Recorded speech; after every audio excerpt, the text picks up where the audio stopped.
What's up, guys? It's me. I'm back, and today we are continuing this mini series. Although it's not going to be very mini. Of making the comic. This is if you haven't watched the first video, you should go watch it. But this series is going to be me remaking an old comic that I made back when I was little. I don't know how little. I don't know, like it was like 4 years ago. No, 5. I think.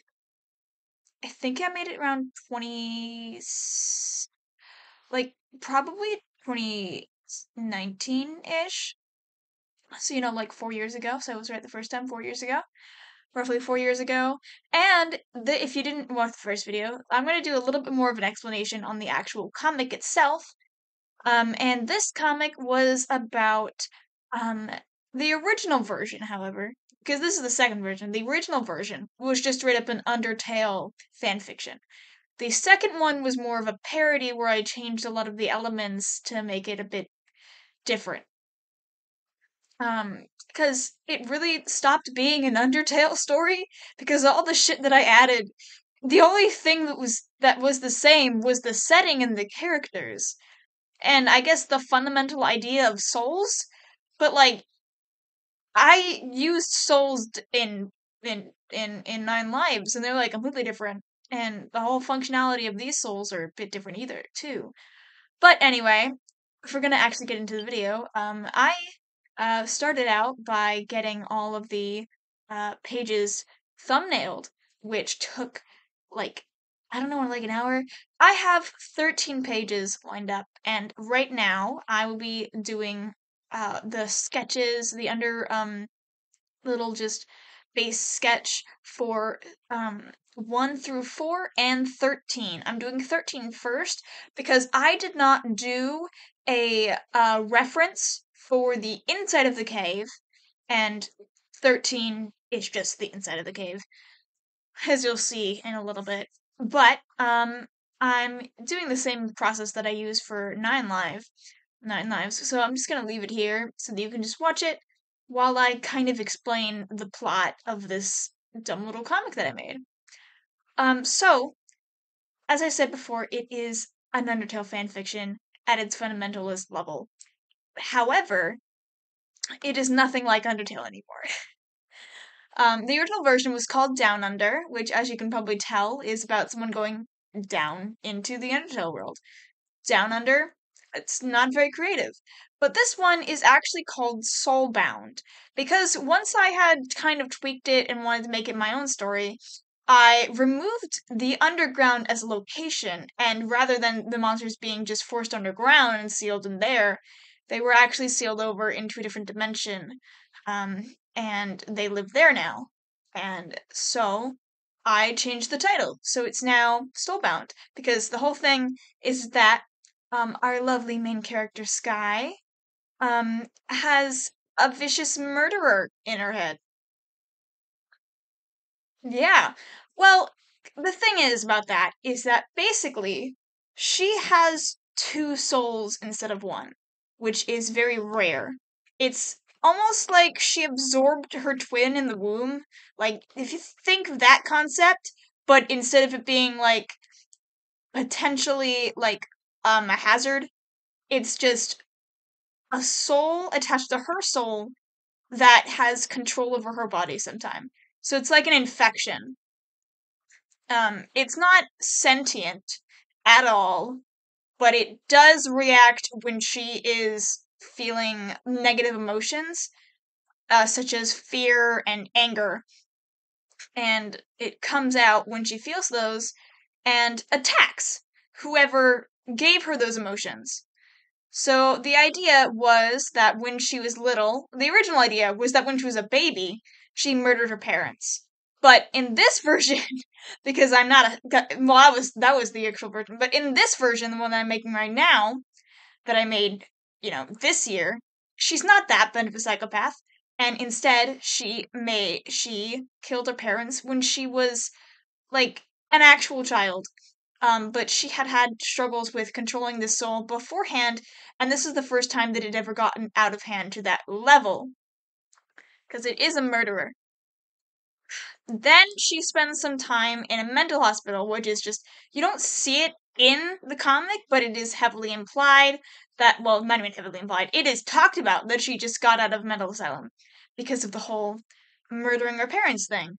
And no one can figure out what's wrong, or, like, there was no diagnoses, nothing really came of it because it wasn't really her, it was something else. And she doesn't know what it is, but she knows that sometimes she blacks out and she wakes up and she has killed somebody. That's all she knows. So our story starts out when she is out of the mental hospital and is wandering the streets. And as you can see from the first page, well, you're not seeing it yet. You will see in the first page that everybody in the town is afraid of her for, obvious reasons. They're all afraid of her. And but among these people, there is one person who is not afraid of her, and his name is Adam. And he is our first victim. For real though, he dies immediately. So what happens is that he comes up to Sky in the first little like few pages. It's like the he comes in at like the end of this first page, and he like attacks her because he's like, I don't want murder in my town, and she starts freaking out because the soul is trying to take over, and he walks away, but then she murders him, and that's how the story starts. In the original, I believe in the very original version, she was a lot younger, like in kindergarten. They were both in like elementary school, and it took place on a playground. And so she was like hiding in the corner, and he came over and started bullying her. And so when her soul took over, um, she ripped a pole out of the fence next to her and stabbed him in the heart with it. And that's how he died in the original version. But I kept the second version because this is the one that I actually drew. And this is the one where she just rips his arm off. She grabs his arm, he freaks out, and she completely rips it clean off. It originally happened at his elbow, but that didn't make any sense to me. So instead, she rips it out of his shoulder, like she should have in the first place. I wasn't very bright as a child, but this version makes a lot more sense. You rip out an arm, you're not going to rip it from the elbow, you're going to rip it from the socket. So she does that. He starts bleeding out and freaking out because, he just got his arm ripped off. And then she crosses his chest in this version. In the original version, she just kind of hovered over him and stared at him while he bled out, which is just a bit extreme of a thing to do. But yeah, and because of this, everybody obviously freaks out because when she finally like wakes up, she's like, "Oh my god, I murdered somebody! Oh no!" But there's actually another detail uh that I should mention as well that you're going to see in the comic, and that's that not only does she just kill Adam, she also absorbs his soul. And this is very important because it's the entire reason why Adam isn't just a random side character that comes in once and is never seen again. Because he does not die permanently here. He comes back later. He comes back in chapter 2. And he's great. We love him. I love him. He's great. He's a wonderful supporting character. Well, side character, not a supporting character. He's technically, I guess, technically, it's the main cast. It's weird. You'll see what I mean. I'll talk about it later, a little bit later. But, so everybody obviously freaks out and they're like, oh, I'm gonna call the police to arrest this child because she just committed a murder in front of all of us in broad daylight in the middle of the street. So she runs off into the woods and up this mountain that you can see in the first frame there, that mountain, and she climbs up the mountain and finds a cave that has a bunch of ruins in it. It has a bunch of ruins in it. And in those ruins, there is this one big archway. And she touches one of the ruins, like just like brushes up against it, like, oh, what is this made of? And it starts to glow. And a ton of other rocks all start to glow. And as they're starting to glow, the archway opens up into a portal that rips into the space-time continuum and opens up, and she goes into it because she doesn't really have any other options, does she? She can't go home, and this is just, an interesting thing. She's a child. She's like a young teenager. She's gonna go into it. Um, and so she goes into it, and that's the end of chapter one. So she has recently come out of a mental hospital. She is roaming the streets, unharmed, unsupervised. She murders somebody. She gets bullied by somebody, and then murders that person, and then runs away and enters a portal to another dimension. Yeah, so that's the plot of the first chapter only. And the rest of the story is a lot stranger. It mostly just revolves around trying to figure out what the hell her soul is and what's going on with it. That is the plot. It's not like her trying to leave. She doesn't want to leave. She's found her new home. She wants to stay here forever. But she wants to find out why she's doing this, why she's hurting people, because she doesn't want to hurt her friends, that her newly acquired friends.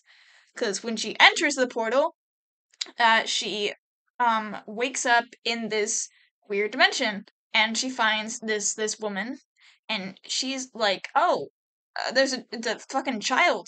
Um, I'm gonna take you home."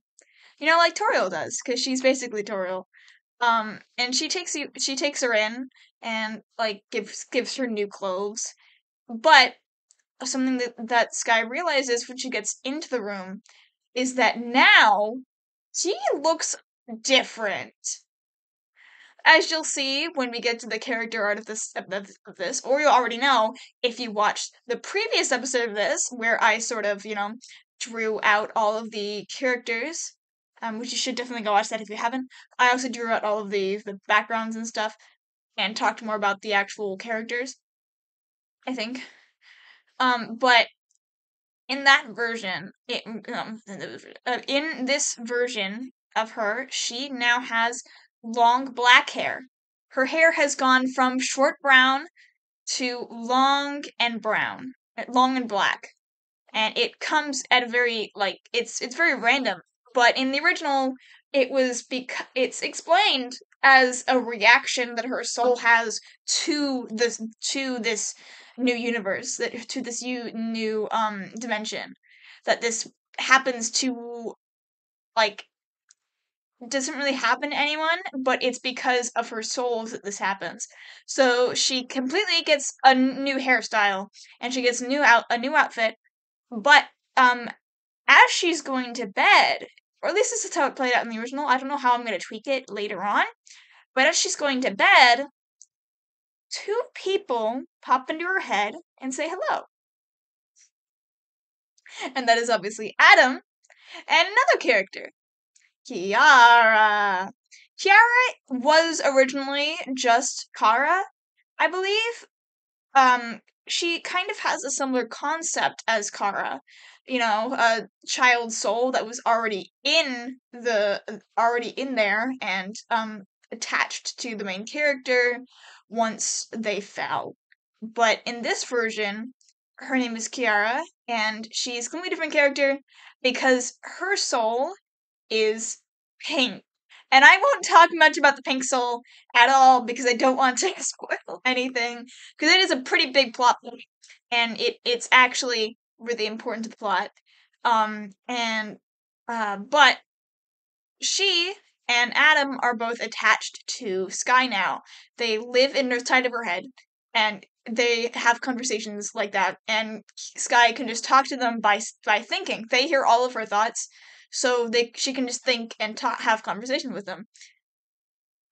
And Adam is there because she absorbed his soul.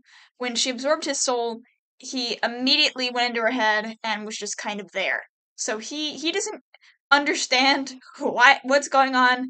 None of them do. He just knows that he died, he was murdered by her, and now he's in her head. It's great. And so Sky is obviously freaking the fuck out because she's realizing that she killed somebody, and now that person is in her head. very lovely to wake up to. And then, if it didn't get any worse, in her sleep, she straight up leaves. She just leaves. Her soul acts up so bad she leaves. She sleepwalks. But in the original, she flies away on a fucking chair. I don't know if I'll keep that or whether I'll change it to like she just actually flies away. But in the original, she flies away on a chair. She flies out the window on a chair, and she is now very far away from the person that she was staying with. And she meets her friends. Meets her new friends. And the rest of the plot is a bit more chaotic, but I don't want to say anything about the rest of the plot because what I just said is just chapter 2 and the start of chapter 3. So it's not actually a lot, but considering the fact that like the first chapter was like 10 pages, was like 13 pages, the second chapter will probably be about the same amount. I probably will do the entire series eventually. I don't know if you guys want to see more of it, then I will do the entire series eventually. Because it's an interesting idea that I had made when I was little, and I really do like the character dynamics and the plot in general. Like, it just gets so wild at some points. And that it's only the first arc that gets wild. I had a second arc planned where they would all come back to the human realm.